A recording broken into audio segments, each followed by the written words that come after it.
desa ya Pak. Alhamdulillah sekarang saya menggeluti toko kelontong Pak.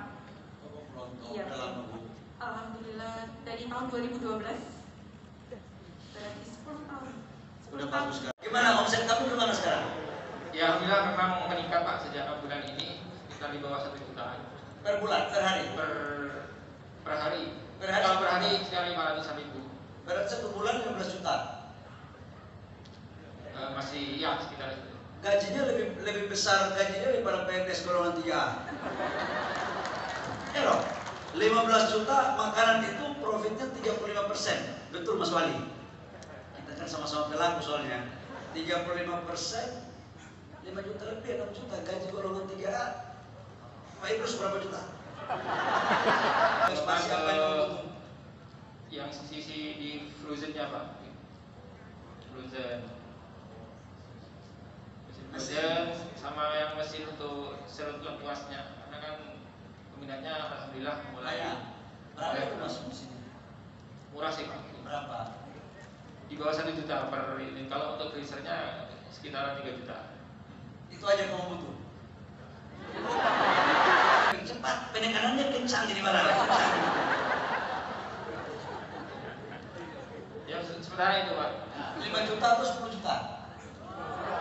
Ketum Kadin, bantu nih, jangan urus konglomerat aja, urus yang begini-begini juga. Nah, ya, aman. Tanpa NIB, tanpa pengajuan proposal 10 juta cair. Mau ingin jadi menteri? Gak ada sih cita-cita ke sana Pak. Belum. Namanya sama Mas?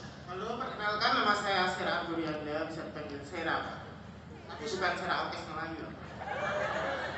Apa usahanya? Usaha saya kuliner asli kota Solo. Nah ini, Pak Wali, asli kota Solo di barat. Pak Wali teman saya SD Pak. Naik lagi harga saham ini. Sering jajan juga di tempat saya. Sekarang gimana usahanya gimana? Usaha alhamdulillah lancar, apalagi kota Solo sekarang bukan hanya. Omsetnya berapa? Omset alhamdulillah bisa untuk gaji karyawan. Besar. Masih butuh kredit bank nggak? Pasti Pak, buat buka cabang nanti di kota-kota yang lain untuk memperkenalkan kuliner Solo. Bank BRI aja. Bisa ya Pak ya? Bisa. Tektok. Alhamdulillah. Pengusaha yang betul itu aja. Jangan bikin duit. Bang, naik barang itu. Siap laksanakan Pak. Nah, urusan nanti kalau nggak dikasih lapor sama Pak Eri. Oh, benar ya Pak ya? Saya DM nanti ya Pak ya? Karena pemimpin masa depan itu harus menepati janji.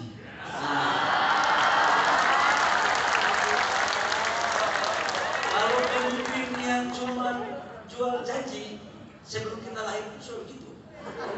Tapi pemimpin masa depan bukan memberikan janji, tapi menepati janji. Menepati janji. Punya kerja di Jakarta dari nafkah, dia ada di Leru, dititipkan iparnya dan dia dikursuskan ukir kayu.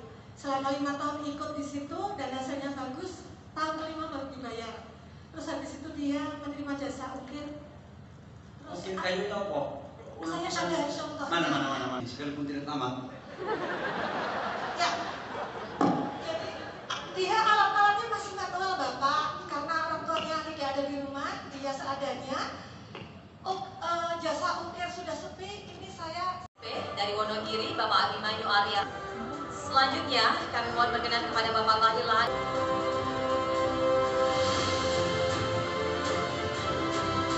Boleh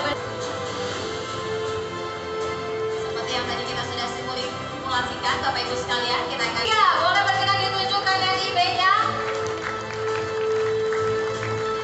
Yang di depan tidak perlu lagi mengangkat, silakan kepada Bapak Menteri dan juga para penerima UMKM tidak perlu diangkat, yang di depan penerima tidak usah diangkat. Nama angkat 1, 2, 3. Sekali lagi selamat kepada seluruh penerima Baik, sekali lagi terima kasih Bapak Ibu, dipersilakan untuk duduk kembali. tahun 2020 awal kami mulai, jadi memang pas pandemi. 2020 awal. Usaha apa kan? Kerajinan kayu. Kerajinan kayu. Sekarang jualnya di mana? Offline dan juga lewat Tokopedia. Oh, Tokopedia. Berapa sekarang pendapatan per bulan penjualan? Belasan juta kira-kira. belasan juta. Berarti untungnya bisa 30% dong. Bisa dibilang seperti itu karena kami kan menggunakan mesin, jadi kami memangkas untuk ini yang apa namanya biaya produksi yang orang, karena kami kan family bisnis, jadi kami cuma berempat dan kami produksi massal menggunakan mesin. Apa yang dibutuhkan sekarang? Butuh modal kerja nggak? Butuh mesin baru, Pak. Butuh mesin baru. Berapa mesin baru itu kayaknya? Kemarin sih setting 30 jutaan, Pak. 30 juta. Mau nggak? Mau nggak? Mau lah, Pak. Pak Erik, ada yang minta modal kerja nih. Nah, selesai. Nah. Amin. Amin. Nanti dibantu. Gini, kamu kan sudah punya NIB, Iya. iya kan? Sekarang kamu ajukan pinjaman. Beri mana? Beri. No, beri sana. Bos, hati-hati menteri di sini nih. Nah. Pak Erik, Pak Dewo, Pak ini mau pinjam uang 30 juta untuk mesin baru. Offsetnya 10 juta lebih per bulan, profitnya 30%. Kalau kreditnya dia cuma 30 juta, 3 tahun BEP dong. Bisa nggak dikasih? Langsung. Benar bisa? Langsung. 30 juta Mbak, langsung ajukan proposal. Ya. Inilah kalau kerja sama Kementerian Investasi, suka nodong. Simpan baik-baik ya. Siap. Ya, kualitasnya bagus nggak? Jualannya apa aja? Kami produksi alat-alat makan dari kayu, dekorasi-dekorasi kecil. Pokoknya dari kayu yang bukan tempel, Pak. Kayu yang bukan tempel. Iya. Ada produknya sekarang nggak? Kebetulan saya nggak bawa, Pak. Bisa Nggak, dilihat maksudnya kalau kita pesan berapa lama? tergantung, Pak, tergantung apa yang dipesan dan berapa banyak kuantitasnya. Cerdas kau. Udah kalau begitu bikinkan saya teh. Apa namanya, tempat minum teh. Oh, Sama cangkir. kuncinya. Ya. Oh, Cangkir. iya, siap. Ya. Siap. Makasih ya. Siap. Terima Selamat. kasih, Pak. Pegang tangan sama Pak Erik. Nah, ini cocok juga jadi pemimpin yang peduli sama UMKM kalau Iya, begini. Pak. Banyu Arya Ramadan, Usia berapa? 24 tahun, Udah selesai kuliah? semester akhir Pak, skripsi. Oh, paten kali kok. Iya. Daripada jadi demonstran mendingan jadi pengusaha. Iya. Usahanya apa, Mas? Usahanya ada 2 Pak, tapi masih kecil ya, tidak dilanjutkan. Kemudian pandemi kemarin kecil-kecilan buka lagi. Buka pulsa sekarang?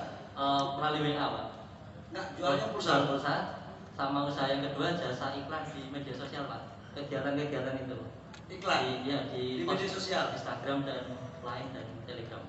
Sekarang omset kamu berapa? Omsetnya masih sedikit Pak, karena dulu 500.000 baru kecil. Bagaimana caranya untuk omset kamu naik? Perlahan saya akan meningkatkan kolaborasi Pak. Dengan? Kebetulan saya kan ini sebagai ketua ini Pak, organisasi. Butuh Ikatan pasar nggak mahasiswa untuk iklan kamu luka? Pak, laku? Perlu Pak. Perlu. Tapi sejauh ini masih menyasar ke tingkat pendidikan. Mau sama BUMN sama Kementerian Investasi nggak? Sangat mau Pak kalau bisa. Mau. Bikin dulu kontrak, Bos. Binaan mana? BPM PTSP Kalau diri, saya kasih kamu kontrak 25 juta, bikinkan dia. Assalamualaikum. Dan tentu ketua Kadin perusahaan besar seperti Gojek, Grab, Sampurna, termasuk BUMN BRI yang bisa mendukung daripada kerjasama ini. Tentu perwakilan dari Pak Menteri Koperasi, dari Pak Teten, lalu perwakilan dari Gubernur Jawa Tengah, Pak Sekda, para wali kota yang hadir, tentu Bapak Ibu dari para bupati yang hadir. Tentu ini sudah beberapa kali kita membuktikan bahwa kolaborasi kementerian itu sangat penting. Tidak mungkin kementerian bisa sukses menjalankan program dalam hal berdiri sendiri-sendiri. Hari ini kita bisa lihat, dan ini saya ingat event yang sudah kelima, bahwa Pak Menteri Investasi mengajak Kementerian UMKM dan kami Kementerian BUMN untuk bekerja sama. Dan ini tentu sesuai dengan instruksi Bapak Presiden, yang dimana Bapak Presiden selalu menekankan bahwa basis daripada pertumbuhan ekonomi kita adalah ekonomi kerakyatan. UMKM harus dikedepankan. untuk dipastikan mendapat porsi yang besar. Tapi tentu tanpa kita membedakan bagaimana perusahaan-perusahaan besar kita pun menjadi pemain global. Jadi ini ada kesinambungan, keseimbangan. Saya selalu bercanda ketika datang ke daerah. Ibarat ekonomi kita ini perlu keseimbangan. Seperti membuat kopi. Ya, ada kopinya, ada air panasnya, ada gulanya. Gimana Bu? Diaduk atau tidak? Diaduk, ini harus seimbang. Dan saya pastikan Bapak Presiden menekankan, kita bukan negara kapitalis. Kita bukan negara oligarki. Tetapi negara yang jelas punya fondasi yang kuat, yang didorong berdasarkan tentu ekonomi kerakyatan UMKM. Dan ini kita jadikan UMKM sebagai rantai pasok yang berkesinambungan untuk juga para pemain global kita. Jadi tidak bisa berdiri sendiri seperti tadi. Kalau di antara kementerian kita tidak berkolaborasi. Dan kami tentu BUMN tidak jeruk makan jeruk. Tugasnya Pak Bahlil saya ambil, tidak. Tugasnya Pak Teten saya ambil, tidak. Tugasnya pemerintah daerah saya ambil, tidak. Tugasnya Kadin saya ambil, tidak. Tetapi kita fokus BUMN ini apa? Di pembiayaan dan di pendampingan. Kalau bisa kita membuka pasar, kita bantu. Dan terbukti dorongan daripada pembiayaan KUR ini terus ditingkatkan. Tahun 2024 Presiden menargetkan mencapai 30%. Tapi nanti ke depannya Indonesia seluruh pembiayaan perbankan harus mencapai 50%. Tidak kalah dengan tetangga kita di Malaysia dan Singapura. Ini yang kita harus pastikan. Nah, karena itu tahap awal ini pemerintah memastikan KUR di tahun ini adalah 338 triliun, naik dari 260 triliun, dan ini buat UMKM. Dan saya yakin dengan proses yang dimudahkan dengan sistem OSS dan NIB ini, selama ini pembiayaan UMKM sulit mendapatkan data, sekarang lebih terbuka untuk mendapatkan data dan sehingga tepat sasaran. Kalau ibu-ibu di desa-desa yang pinjamannya 1 sampai 4 juta di bawah grup BRI PNM Mekar bisa tumbuh saat COVID 7,1 juta. Kenapa UMKM yang lain tidak bisa? Ini pinjaman 1 sampai 4 juta sampai anggur. Tumbuh saat COVID 7,1. Artinya kalau kita mau, kita bisa. Di saat yang sulit, kita buktikan ekonomi kita tumbuh. Insya Allah, tentu Pak Menteri, kami sangat terbuka dan terima kasih diberi kesempatan juga Telkom menjadi backbone OSS, dan mudah-mudahan Pak Menteri nggak menyesal. Wassalamualaikum warahmatullahi wabarakatuh.